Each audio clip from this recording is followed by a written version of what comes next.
All right, now let's talk about something even more interesting, the annuity formula.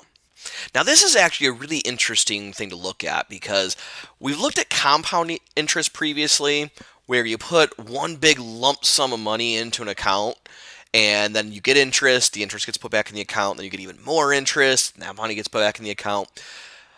But that's not the most realistic way of investing. Not a lot of us have just a ton of money to just throw into an investment all at once. It's more realistic to say, you know what? I can afford $100 a month to invest. Or I can afford to put in $1,000 once a year into an account. Or something along those lines. And that's more realistic where your principal keeps on growing, plus you're getting interest the entire time. Now, the actual derivation of the formula is a little more complicated than compound interest formula. It's basically gone over in the textbook, but here it is on the screen, the annuity formula. In this formula, D is your regular deposits that you're making. All the other variables are the same as what we're used to, where the R is your interest rate, and it's going to be an annual interest rate, and it's going to be written as a decimal. The K is the number of computations and also the number of deposits that you're going to make every single year.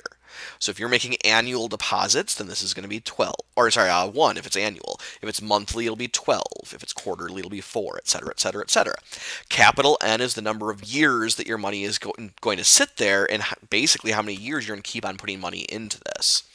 The P sub N is going to be the final amount of money that you have total in the account. So in this first example, we're going to deposit $500 each month into an account that earns 4% interest compounded monthly. So if we want to start plugging numbers into this formula here, D is the amount of money we put in every month. So that's the 500. We're going to have 1 plus, the interest rate is 4%, so we have 0.04. It's monthly, so we're going to have 12 computations per year. Our time is going to be 30 years, so that's our capital N. And again, it was 12 months. Now we're going to subtract 1 due to the formula. And now we got this big fraction bar. And we've got our 4% interest over the 12 months. Now, once we have this formula written out, our calculator should be fairly easy to type this in exactly as it appears. So we're going to start off with a fraction bar for the main part of the fraction. Up top, we want to type the 500. Then we have these two parentheses with 1 plus the 0.04 over 12. As we've seen before, we want to move our cursor out of the denominator before we hit the end parenthesis button. Then we want to hit the exponent button. We have 30 times 12. And now before we do the minus 1, we want to get out of the exponent. Our cursor is currently in the exponent. And so if we hit the right arrow key, that's going to get us out of the exponent so we can type the minus 1. We'll end the parenthesis for the top and then arrow down to the bottom. And in the bottom now, we have to do another fraction. So we hit the fraction bar, and we can type in our 0.04 over 12. And as we hit enter, we're going to get this really big number of 347,024.70.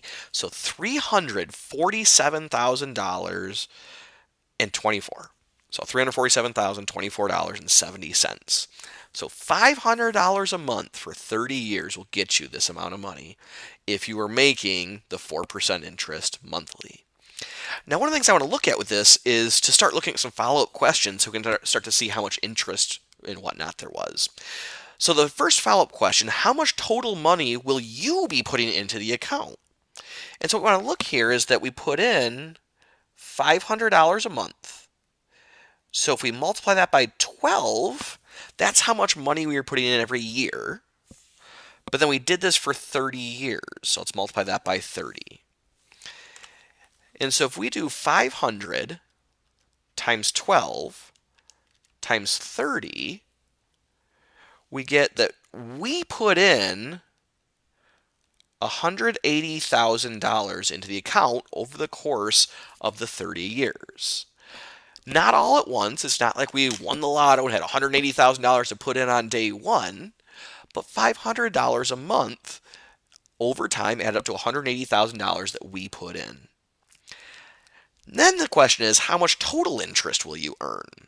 So the interest is going to be your total amount that you have in the end minus your personal contributions, which is what we just calculated.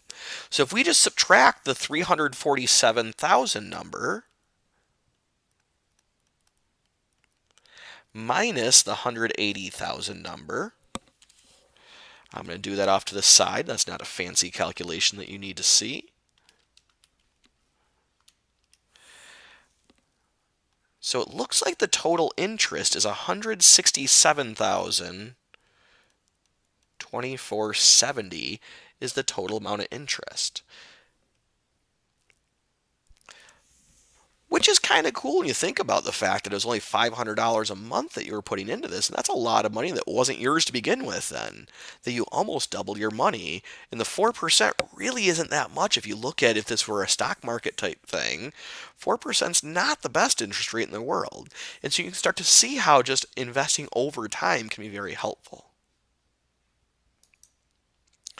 Now we can use this same formula to solve a completely different type of problem. We can go the other direction with that. Instead of saying, hey, how much money are we going to end up with? We could set a goal. We could say, hey, I want to have $700,000 for retirement. I want to retire in 25 years. And I'm going to look at this and say, I can probably make 6% interest on average in the investments that I'm looking at. And so then we can figure out, all right, how much should I deposit every month and how much would I have to set out of my check every single month if I wanted to end up with $700,000 to retire in 25 years. So we could take a look at this formula here and realize that what we're trying to solve for is we're trying to solve for the D value. So that's what we're going to try to get by itself. So if we want to do this ahead of time before we plug any numbers in, we basically want to multiply by the reciprocal. We want to multiply by R over K on this side, and then the 1 plus R over K, NK minus 1 on the bottom. And we're going to do this to both sides. I don't have room to write it over here on the left. But the reason this is what we want to do is because then the R over K will divide out with the R over K. And the other big term will divide out with the other big term, leaving us with just D on the one side.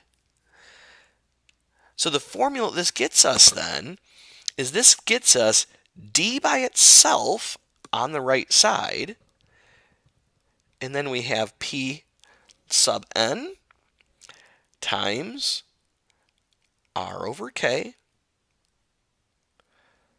all over 1 plus R over K to the capital NK minus 1 in the bottom. So this formula would be solving the other one for D is all we're doing. We're just solving for the variable that we're looking for, and then we can start plugging values in. So my final amount that I was looking for was the 700,000. The R is 0.06. This is monthly, so the K is 12. Now in the bottom, I have my 1 plus. R, again, was 0.06. K is 12. The capital N is the time, so we wanted this to be 25 years is when I wanted to retire with this. And so now this is all numbers. No more letters, no more variables. So at this point, we should be able to put it into the calculator. We're going to start off with a big old fraction. So we can type the 700,000 up top.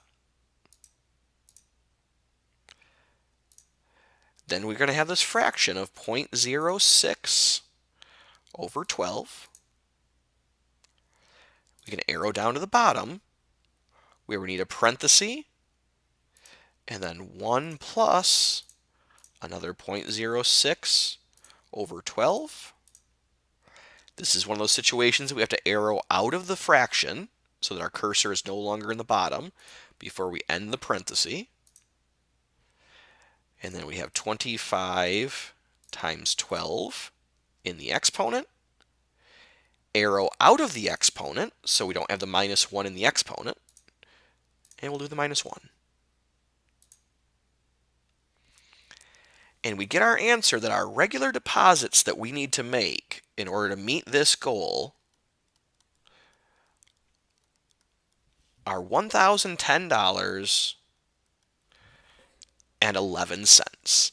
That if we are to be able to afford $1,010.11 per month for 25 years, then we could afford this retirement. And we could do some of the follow-up questions if we wanted to here. We could look at this and say, all right, well, if we're doing this per month, then how much money did I actually put in over the course of 25 years? And so I could say, well, I would need to multiply that by 12, and then again by 25. And we can see that I put in $303,000 over the course of the 25 years, and I still ended up with $700,000. That's wonderful. Investment works when it's over time. It can be very frustrating at first to look at these, because if we start putting in some smaller numbers, like only for like a year, if we did an annuity for only a year, the interest is not going to be very impressive. But when you get interest upon interest upon interest upon interest upon interest upon interest, all of a sudden that's free money rolling in. So you do want to start investing early. That's going to be one of the lessons we're going to learn from this module here.